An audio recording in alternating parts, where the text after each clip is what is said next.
Bonjour Cathy Quentin-Nataf. Bonjour. Vous êtes à la tête de l'équipe IMARS qui a identifié, sélectionné et proposé le site sur lequel atterrira le rover ExoMars en 2018.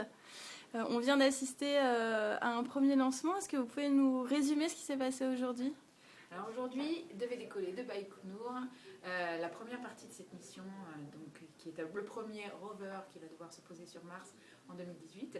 Pour pouvoir communiquer avec la Terre, ce robot a besoin d'un satellite de télécommunication et c'était l'objet du lancement aujourd'hui. C'est un satellite qui sera mis en orbite autour de Mars.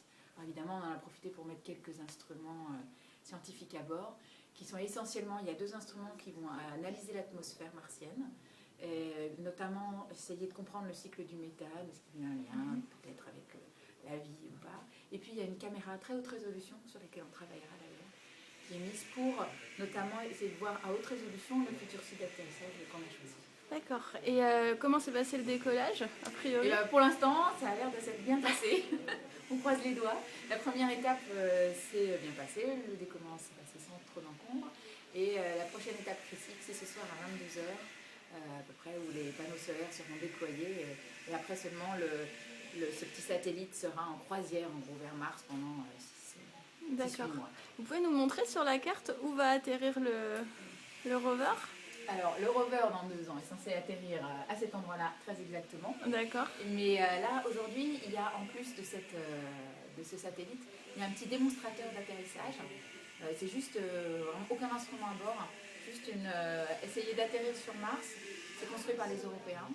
Et il y a juste quelques instruments pour prendre des valeurs de pression et de température pendant la descente. Et il atterrira par là au mois de novembre prochain. C'est très précis. Voilà. Oui, c'était exactement par là.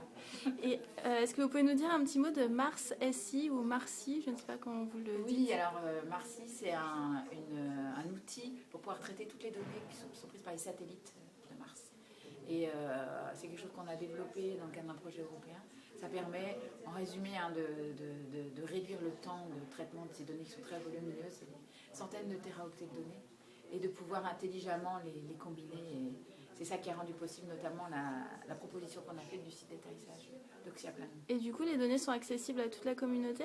Oui, les données, après une fois qu'elles sont traitées de façon très très rapide, elles sont accessibles à tout autre scientifique. D'accord.